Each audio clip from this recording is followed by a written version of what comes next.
Welcome. Today we will be taking the second part of disruptive behaviors of childhood, that is the conduct disorder. So first we come to definition. As we have seen that it is part of disruptive behavior disorders.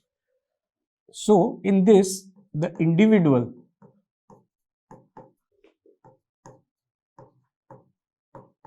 has difficulty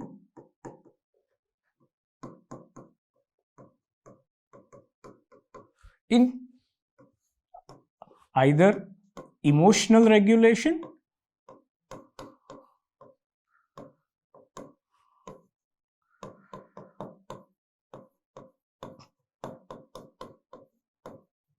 and or behavior regulation.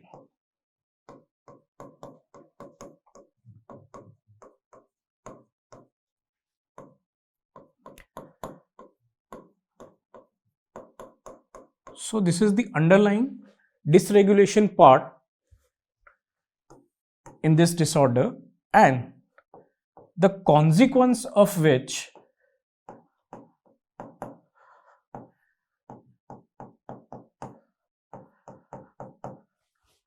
leads the individual to violate rights of others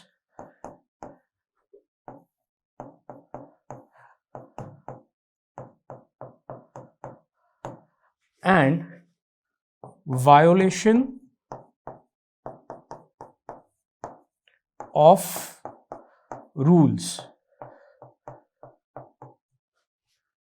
And also he routinely gets in conflict with authority figure.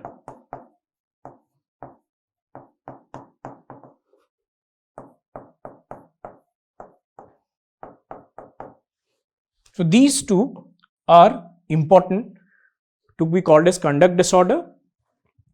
If these two are not present and only this is present, then it becomes oppositional defiant disorder. So this is the concept, or this is the definition of conduct disorder. Coming to epidemiology, in males it is seen in 6 to 16%.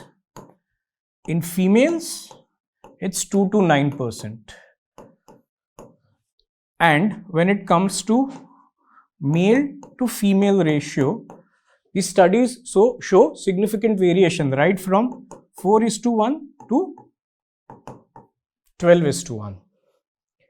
Now the other factors like socioeconomic status and everything, they will be covered in the risk and protective factors in the following subheadings. Etiology, the etiology of conduct disorder, or rather let it put it this way, disruptive behavior disorder which subsumes ODD and CD, is multifactorial, in the sense that there is no single causal association directly that could lead to this, as generally in the other psychiatric disorders. So the factors are basically interaction of various factors, individual factors and the environmental factors. Individual factors could be heritable, that is the factors that are genetic in nature, or because of the genes, the traits that are inherited. The neurobiology of the individual, that includes like the anatomical change or the transmitters involved, the tracks involved, or the endocrinal system involved, and environmental, which are in fact like not limited to family, but it could be school, it could be peer group, it could be various other environmental factors as well.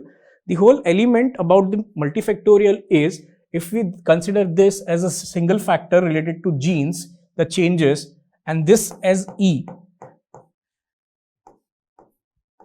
it's always the interaction of gene and environment that leads to developmental of such disorders. Coming to heritable factors in the sense there are certain factors that itself are heritable rather than the disorder per se. Like it is seen that there is something called as CU traits, that is Callous-Unemotional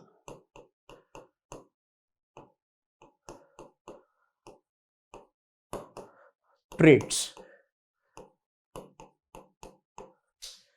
It has been seen that these traits, which are specifier of conduct disorder, that we'll see in the diagnostic features and diagnostic criteria of this disorder, this itself are heritable.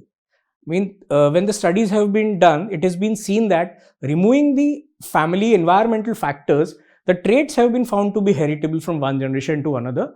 Apart from this, the behavior like anti-social behavior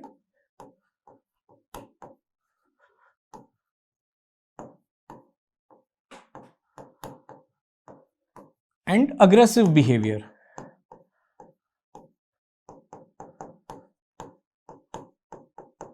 are in itself heritable. Basically, the genetic influence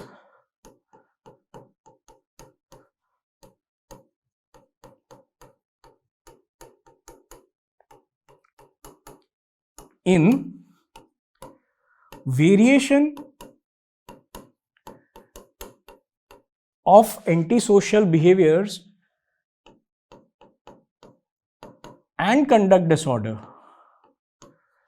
is 50%,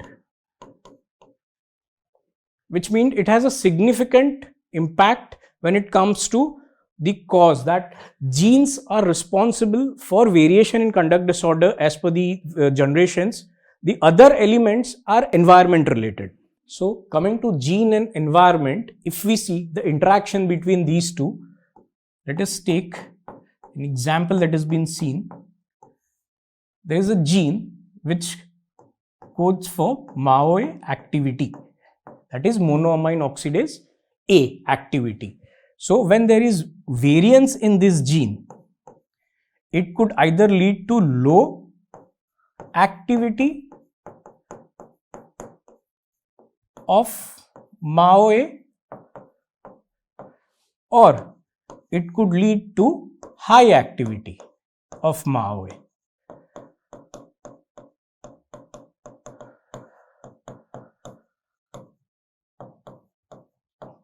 Understand that this is when there is polymorphism in the gene,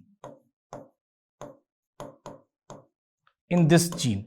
So it could lead to either low activity or high activity of the enzyme. Now this is a genetic factor which is more or less common. Now if you come to an environmental factor,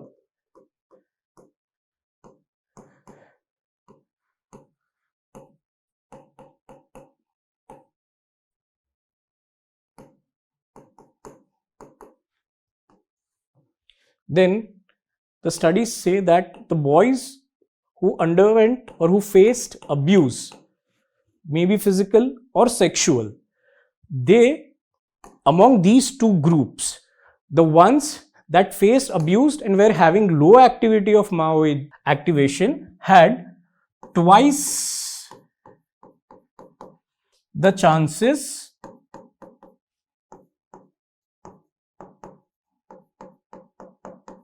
of developing conduct disorder. So here we see that there is a genetic variation that causes difference in activities. One particular group that has been exposed, like boys have been exposed to abuse. Now in that abuse, one with low activity of MAOA had twice as chances of developing CD as compared to high activity. Coming to the neurobiology part, first we'll see the neurophysiology. It has to be understood that rather than looking at the cause, these are the findings that have been found in the conduct disorders. So if we see the physiological part, it is basically the underarousal and reduced sensitivity of stress. This is seen in reduced heart rate, or when they are exposed to stress, there is reduced sensitivity, which means generally when one is exposed to stress, there is autonomic arousal. The heart rate may rise, there might be palpitation, there might be diaphoresis.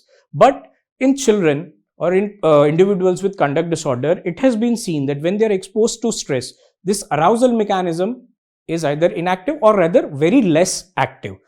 And this is one of the reasons that postulated that because of this, these people look for more stimulation for the arousal, and that is why they are more involved in risk-taking behaviors. The neurochemistry, the neurotransmitters involved, as we know that one of the neurotransmitters play a lot of role in many psychiatric disorders, dopamine, other is norepinephrine and serotonin. So it has been seen that in persons having conduct disorder, the dopamine and norepinephrine activity is reduced and there is disturbed transmission of serotonin. Now, what does this lead to? That is more important to explain the conduct disorder. Because of this reduced dopamine activity, there is hyposensitivity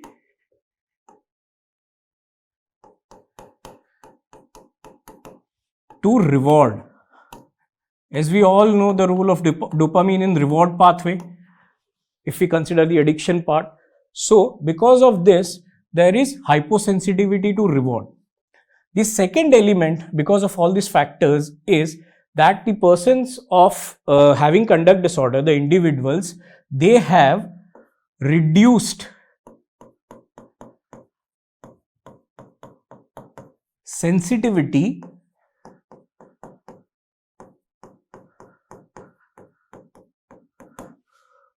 to the cues or stimuli, as we might say, which signal punishment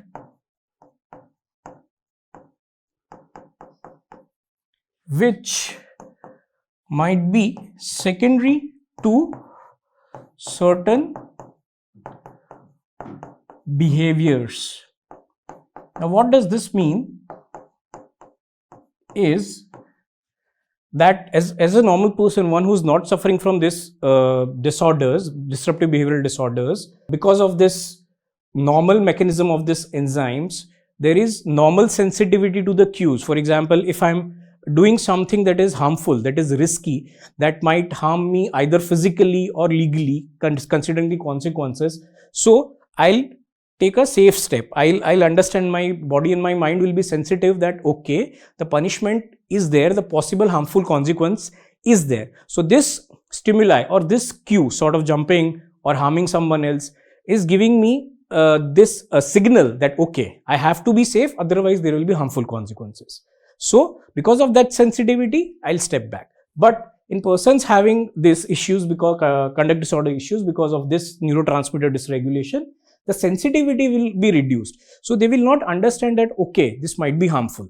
So they might be indulged into the activity. Okay, so that is not deliberate in a sense, but it happens because of this issue. And the third one is, now here we have seen that there is reduced sensitivity to cues which signal punishment. So what happens the other way around is increased sensitivity to cues that cause aggression.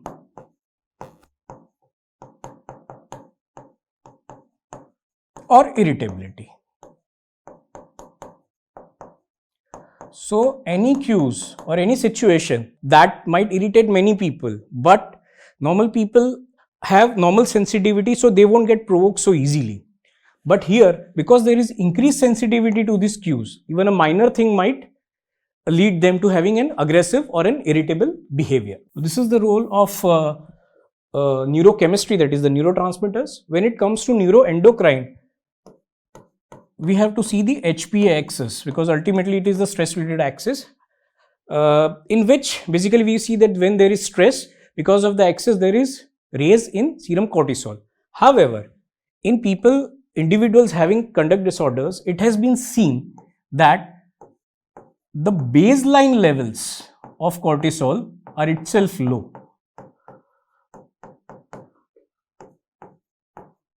as well as when exposed to stress. We had seen that the sensitivity of stress has been reduced in persons having CD. So when exposed to stress, there is not as much increase that is happens in a normal person. So when there is stress, generally there is increase in serum cortisol normally. But in conduct disorder, what will happen? This increase will not be there in serum cortisol. So again, this shows that there is reduced sensitivity to stress.